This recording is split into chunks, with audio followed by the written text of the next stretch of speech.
All right. Hey, everyone. I am, Ladislav is getting his slides to the stage. Here they are. Okay. I'm actually going to say to everybody, you probably don't want to see me at this point. Everybody's like, go away, go send us our vouchers. So I'm going to do exactly that. I'm going to go hang out with your form that you've all filled out, and I'm going to go be emailing vouchers behind the scenes. So I completely yield the stage to Ladislav. I know you're in excellent hands. This is such a great presentation. I'm so excited for it. I've had the benefit of hearing it before, and I'm excited to hear it again. And I will be busy sending out vouchers. So your task, reminder to everybody, when you receive your voucher, just hit reply. A simple thanks or I got it is all that's needed. And if you decide you changed your mind in the last hour, all you need to do is say, hey, I can't use this. And no problem, I'll keep you on the list for future vouchers, but I can assign that one to someone else and it won't go invalid. So thank you all for your participation today. Really appreciate everybody being here. And Ladislav, the stage is yours. Thanks, Philippa. For this section, we are going to talk about strategic preparations for Microsoft certifications, and specifically for those that will take these DP-600, 700, and 800. I'm so excited about this presentation because it's something that I really do it. So this is not only something theoretical that I found out there. It's something that I used. And after I have passed 6 Microsoft certifications, a lot of people were coming to me asking how they should prepare, how they should take certifications. And then I decided to make a YouTube video explaining how I do it. And because of the YouTube video, many people like it. And then I'm sharing these tips and tricks with you. So for this section, let's go to the next slide. About me, for those that are following along with since the beginning of the event, you already know my name is Ladislav Andre. I'm Microsoft certified trainer, and I have 6 Microsoft certifications and 1 from Databricks. And I'm also currently preparing for DP-800. So let's go. And what we're gonna cover, let me see what we're gonna cover today. Today we're going to talk how to understand the exam, read the skills and measure. This is the first thing that I do, even before I schedule my exam. I just go to understand how the exam is measured, the weights of the main domains of the exams, and this is what we're going to see. And then we're gonna say how to do a complete course about the exam that you were trying to take. We're gonna speak about some mock exams and practice assessments and how you should use the reviews of the exam, and some real practice, hands-on job, and how you can do some demos from Microsoft certifications. And also we're going to speak about strategic keywords. And this is my best method, strategic keywords. I love to do it. And I'll show some tips how to do it. And also, if the time allows me, at the end, I really, really would like to share something with you. For those that will take DP-800, I will search on the internet. There is something really valuable for those that will take the exam. So you can have hands-on practice with actual Microsoft certification, and that can help you a lot to pass the certifications. So here, first, what I do is before I start everything, I read the skills measured in the exam. Let me do it like this, so it's better. All right. Before I do everything, I read the skills measured in the exam, analyze the domains and their weight, check if the exam was recently updated. It's really good to see when the exam was lastly updated and when it will be updated again. If something happens that I schedule my exam and I'm studying, and then the day that I'll do the exam, they updated like a week or 2 weeks previously, then it can like make me fail the exam because I'm not doing I didn't start the most updated exam structure. And I also try to understand the exam. There are a lot of Microsoft documentations about the exam, and some, if there are study cases, there are exams, for example, PL300, DP600, and DP700. There are study cases, and study cases you really have to understand how do they work, and it's what you should know before you start studying for the exam. Also, knowing the time limit and the number of questions, it's good so you can manage your anxiety while doing the exam. And then what I do after I know everything that has, how the exam is structured, how it will appear probably, I just build a complete map to, like, what I do usually is I search and I do a deep search on content out of the internet about courses that goes from A to Z in any tool. There are a lot of videos from on the Reactor channel from Microsoft. Also, for those doing the DP600, I used a video from Will. There is a YouTube video from him, 6 hours, going from A to Z about DP600. So that course is to give me a complete overview of what is there in the exam and what can be done according to the exam in Microsoft Fabric. So it's good to have a complete overview of a course, of the exam that you're going to do. For example, for those who will do the DP-800, because it's a relatively new exam, it can be a little more difficult to find internet, to find courses on the internet. So probably we should just use Microsoft Learn.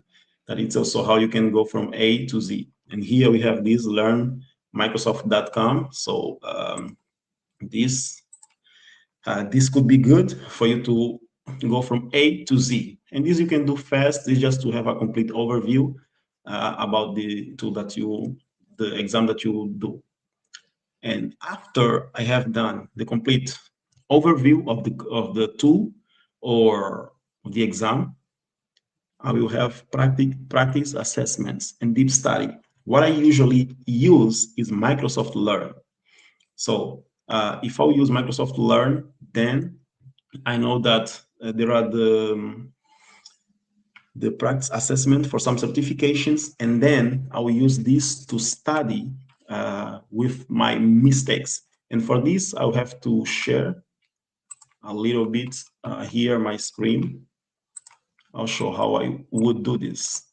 For example, if I will do DP-800, I come here and I have this, take a free practice assessment. This is really useful. Let me see which one I will use. So I'll use this one. This is useful because I usually use this kind of practice assessment to study after I have already done a complete overview of the tool. So here I will be responding this, well, almost everything right. Yeah, but then whenever we make a mistake here or got right the answers, we can always click and go to the links. This is in Microsoft Learn. I can see because it has units, but usually I prefer to go with the ones from documentation. This is Learn. This is also Learn. So I just keep going, and I don't mind my mistakes, but I'm always making notes. And we're gonna get there when we have the notes. Learn again. And then sometimes we have this, right? They're talking about this. This takes me to the documentation. And here it's where I go in my deep search. It's really, really valuable to read the documentation, because here you can know sometimes about, this is Microsoft Learn again. This is documentation. Here it's good because all the time when you go in doing a deep search about a specific topic that you made a mistake during the practice assessment, at the end, here there is not, but there is always, for some specific cases, limitations and benefits. It's really good to read this, and I do this when I'm doing the practice assessment.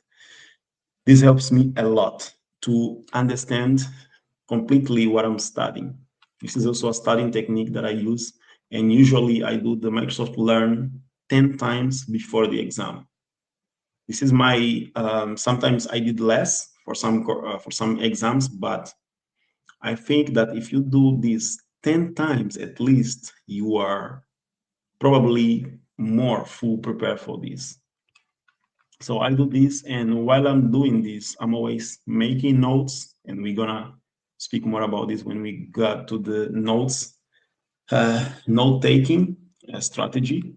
Yeah, but this is what I do. And reading the documentation, I'm exhaustive on it. So if I'm reading this and there is a concept here that I don't know specifically, for example, they are saying, right, simplifying reports with direct lake, and I see here direct lake. If I want to know more about this, I always click on it and go to read more about direct lake.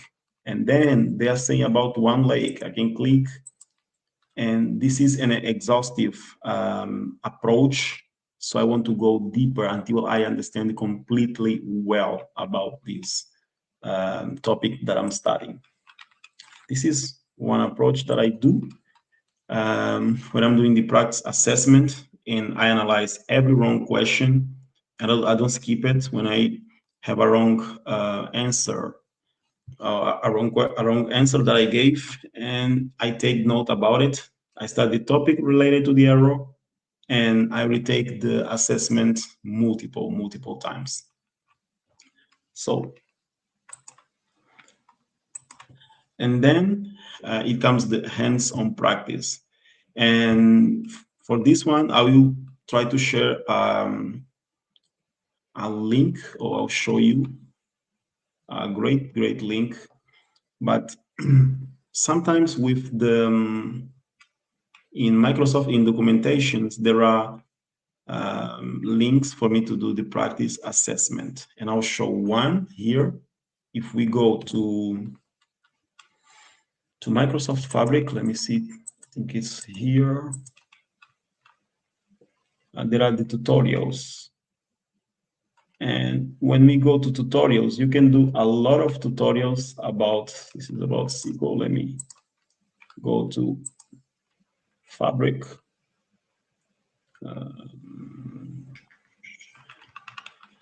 It's not there. Let's search it here. What is one lake? Right. Just put this Microsoft Fabric tutorials. So when we do this end-to-end tutorials, this is the link, and this is really good to have hands-on practice. When you click here, you go to Lakehouse end-to-end scenario. So they're going to teach you, you're going to read and constructing or doing this demo at the same time. And this is really good. When I was preparing for the certifications, I was doing a lot of these, and I did the Power BI, this one, Power BI tutorial, where you're going to create a semantic lakehouse. Then after you ingest data to your lakehouse, you're going to create a semantic model and a report. It's really good to do these demos when you're preparing for the certifications, because you get hands-on practice, and sometimes you can try to change the parameters. The tutorial is like this, but I can do in another way. This helps you to get a better understanding. So this is what I do with the hands-on practice. And in the previous session, I showed some practice with T-SQL in JSON functions. This is really good. So before the exam, I advise to make a lot of hands-on practice demos, and sometimes for those that are more free to do it, you can do YouTube videos while you're preparing for the exam, because you have to explain to other people, even if you don't publish the videos, because you have to explain, in having in mind that you need to explain to other people that are watching to you you try to understand better, and you will realize that maybe you don't know that well that concept. This is approach that I do. I have videos that I recorded, but I didn't publish it because I was trying to explain to people, and that helped me to get a better understanding of the topics.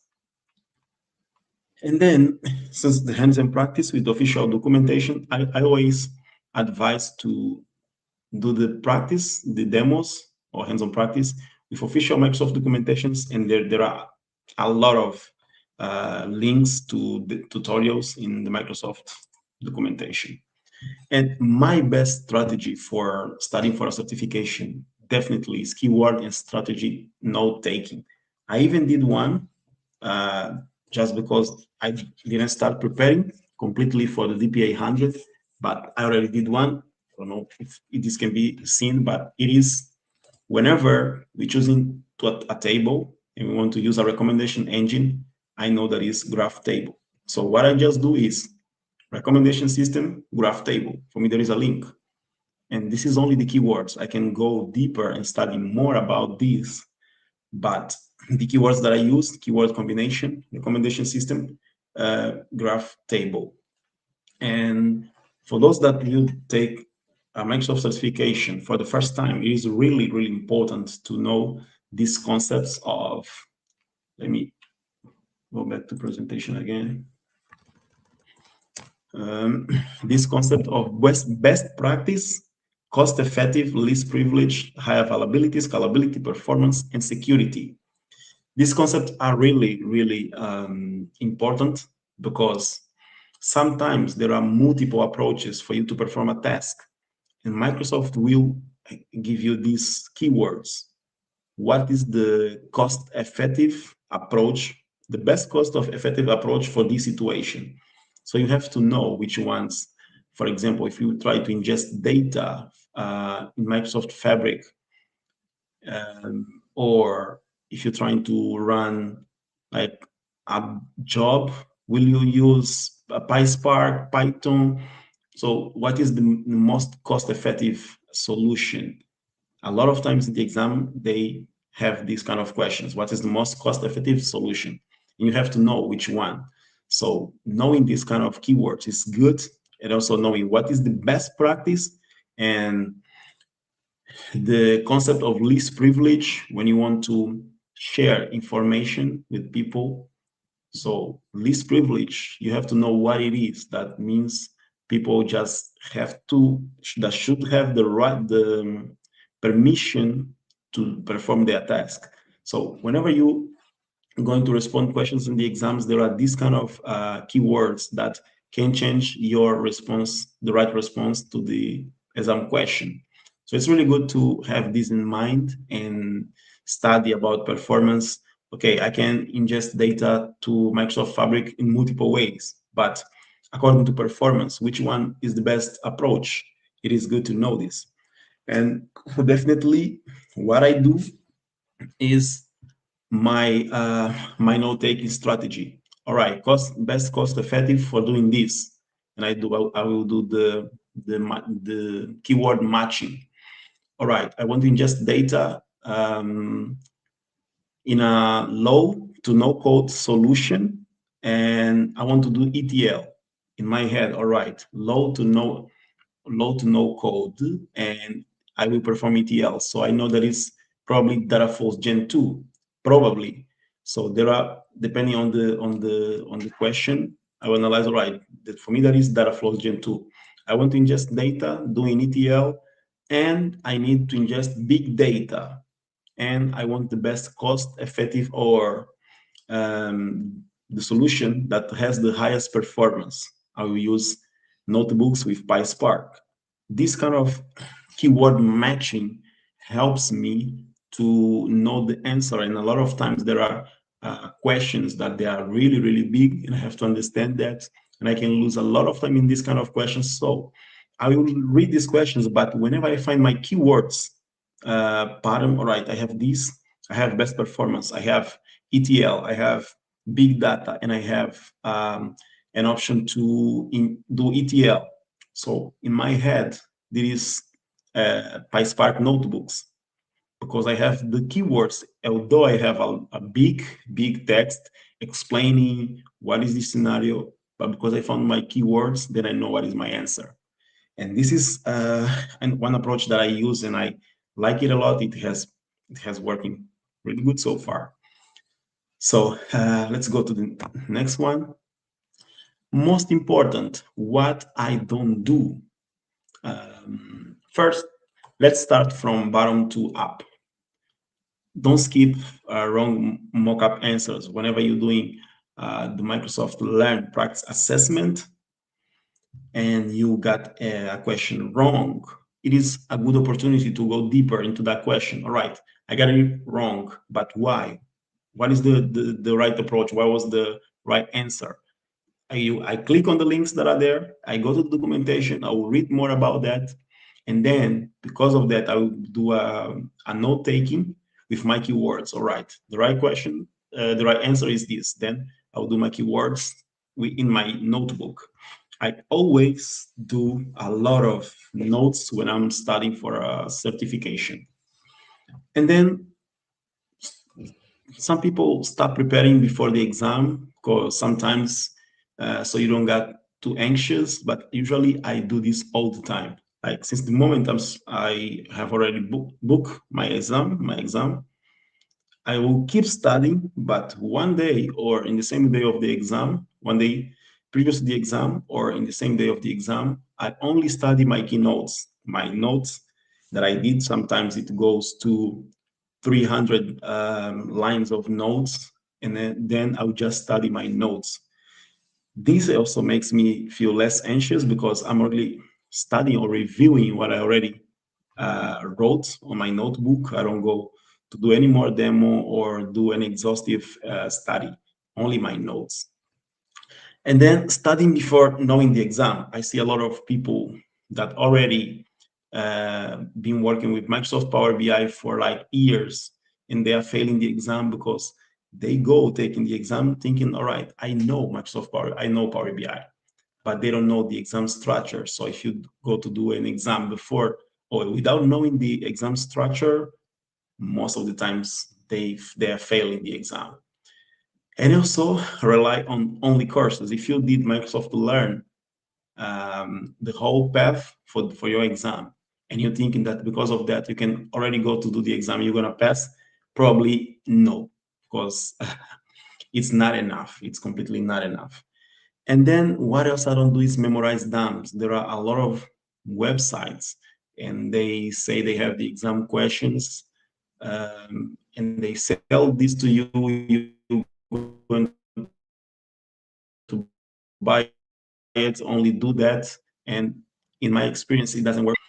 The exam will vary, the exam questions will vary a lot, and you will not learn how to do the tasks on the topics that you are studying, on the topics that are on the exam. So I don't advise that, and this is what I don't do as well. And finally, my final checklist before the exam. I read all the skills measures in the exam. I know everything that could come up on the exam, so there will be no surprise for me. I understand the exam question types and the formats. Sometimes there are questions, multiple questions, and this is really tricky because they tell you what are the three approaches to this type of situations. Sometimes if you don't see the three there, you're gonna respond only two. Then this is wrong. You're gonna respond only one. And so it's also important to know the format of the exam and the question types before the exam, so it really helps you stay calm in the exam because there will be no surprise for you. You know everything that is coming, the amount of questions that could come, and the time limit that you have. Right. After that, I completed my full learning path that helped me to get an overview of the exam. Then I know that I feel more confident because of that. I've done a lot of mock-up exams, and I reviewed all my wrong answers. All right, that helps me. I always say this. Confidence comes from preparation. If I prepare really, really well in the exam, I'm calm. I won't feel any anxiety on the exam. And doing this checklist, I know, right, I'm good to go. And I practice. I had a lot of hands-on with the tool. I know what is that. I read relevant official documentations, review strategic keywords. I always review my keywords. It's my best strategy. I read a lot the documentation, and because of that, I will definitely not feel anxious. I will be all right. I know what I'm expecting, and I can go with that. And then this method has worked for me for 6 Microsoft certifications so far. And also, I wanted to prove that this can work also with certifications that are not from Microsoft. So I did an exam from Databricks, and it worked too. I used the same approach, and I will do this again with DP-800. So this is definitely a method worth trying. And I think that doing this, you can really pass these certifications. Also, one thing that is really helpful that I wanted to share, and I want to share this on the end, so it's like for those who stayed until the end, it's a link for those that will make the Microsoft, the DP-800. I know that there are also for DP-600 and 700, but I'll share for DP 800. There is this website.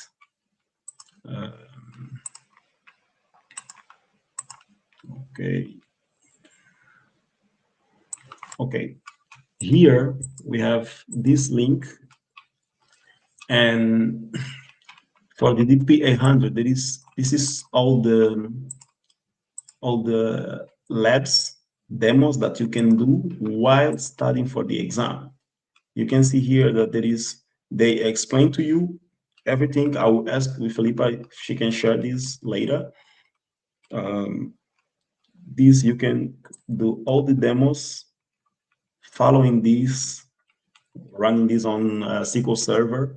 And if you're following this while you're studying, learning, doing this demo, definitely this will help you a lot, because you can see things working on real life. In the first section, I created a temporal table, and seeing that is different because temporal table has a specific symbol, and also they have in brackets. They have this information that this is a temporal table. So this is really amazing, and you find this kind of information when participating in this kind of events and studying for the exam, the documentation. So this is definitely worth trying. There are 11 labs, and all about the exam. So you're doing these labs because a lot of times they will put these kind of codes in the exam, and you have to put the right information here. They can change this, put another keyword there, or 3 keywords options, and you have to choose index. But why are you choosing index? So this is really, really important, and I'm going to use this to prepare for the exam too. So I just wanted to share this with you, if you guys can. We prepare for this exam, but there is also for DP-800 and for most of Microsoft's exams. So this is here because I'm preparing also for DP-700 and DP-750. There is also these labs, and it's really, really awesome. So this is it for my section. If there are any questions in the chat, what is the link for these resources? Unfortunately, I cannot share the link here. I'll ask for Felipa to share it. Yeah, if you can drop it in our chat, our behind the scenes chat, I'll put it in the Luma. Yeah. I am working on the email. Too many people put multiple names and multiple emails, and I have to sort them out. It won't even let me do the mail merge. So people are not following instructions, therefore making it difficult for everybody else and keeping people up who really want to go to bed. So I do not appreciate people who don't follow instructions. You are making my life very difficult, and you're actually negatively impacting other people. And it's these kind of things that actually make it so I can't get future vouchers. So it's perfect for people to put one name, one email, and that they want to take multiple exams. I love that. The system only allows you to register 2 at a time. So anybody who wanted multiple exams will get 2 separate emails with 2 separate codes. But I have deleted out anybody who it looks like they used multiple emails and like multiple variations of names. It's not okay. And that's the whole point, is like, if we game the system, then we're not allowed to play. And so I just really want to make sure everybody understands and really makes a point to keep this on the up and up, because this is a privilege that we get. This is not a right. So sorry, I don't mean to scold everybody, but I just want to just say, I'm looking at the form, I'm trying to fill it out, I'm trying to send it out, and the amount of non-compliance that I've already seen is making it impossible for me to hit send, because my mail merge keeps throwing up errors like, you've got duplicate emails, you've got duplicate names. So don't do that. One form, one name, one email, one request. You can put in as many before or after vouchers as you want. But other than that, you screw me up. So sorry. I am going to yield and go back to my email writing so I can get these out as quickly as possible. And wishing everybody fantastic success. You've done an amazing job. What a great presentation. Thank you so, so much.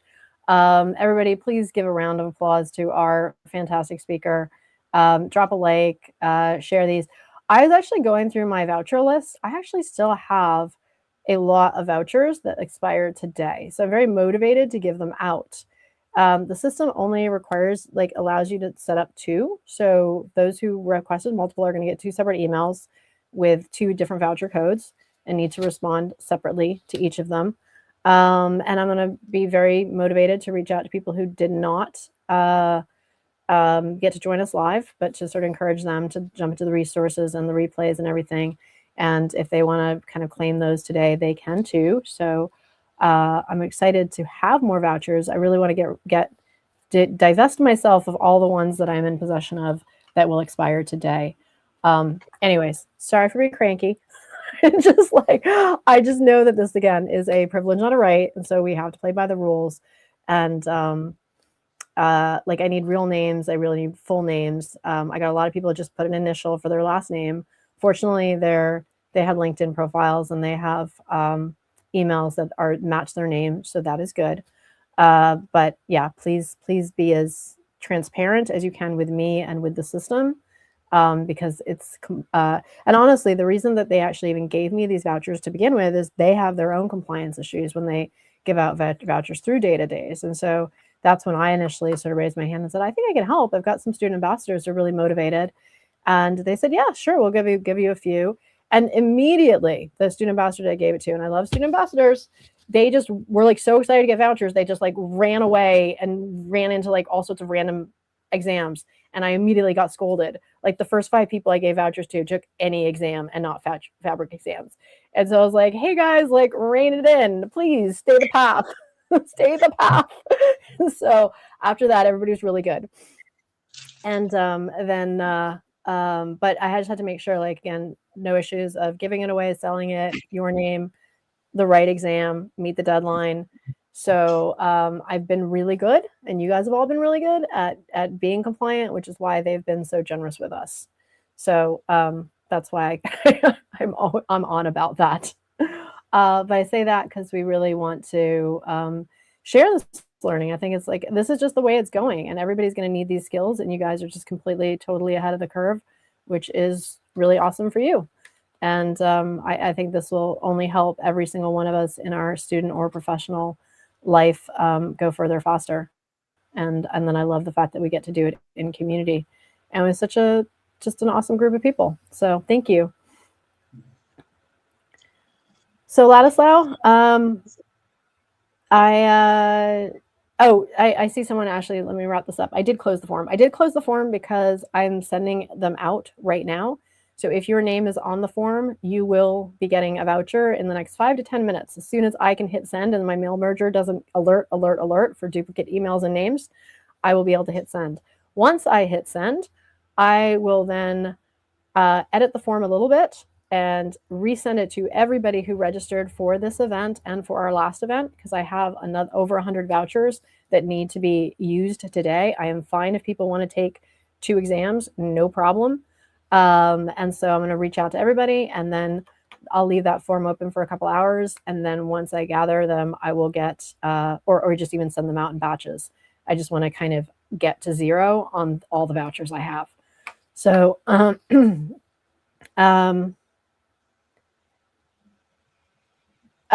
no, Grace, what's happening is just slowing me down. I just can't get them out fast enough because I keep getting blaring alerts because of that. So no, you are fine. I'm just having to edit it manually on the back end. And okay, so Kate, don't worry about it. Just actually, yeah, just Kate, just give me a minute. Let me deploy the ones that I have right now. And as soon as I have done that, I'll be emailing you guys, and you'll have another opportunity to fill out that form. I just want to do it in tranches, and I want to be respectful of our South Asian friends who are time for bed. So they're staying up to get this, to register this. So let me get that done. Let me go ahead and come over this way. Let me sign off. Thank you so much, Ladislao. Fantastic presentation. Great event today. Thank you, everybody, for participating. Thank you. In the next 5 minutes, you will, if I have your email, you will have a voucher. And then 10 minutes later, I will be opening the form again and reaching out through everybody through Luma. So if you missed it the first time, it's absolutely will be back again. I just didn't want to confuse. I just wanted to get a tranche out and see how many I had left. So, but I'm good. I still have, like, after even these are assigned, I still have like another 100 plus. So I'm really good. Awesome. Thank you all. See you next time. Bye. Bye, everybody.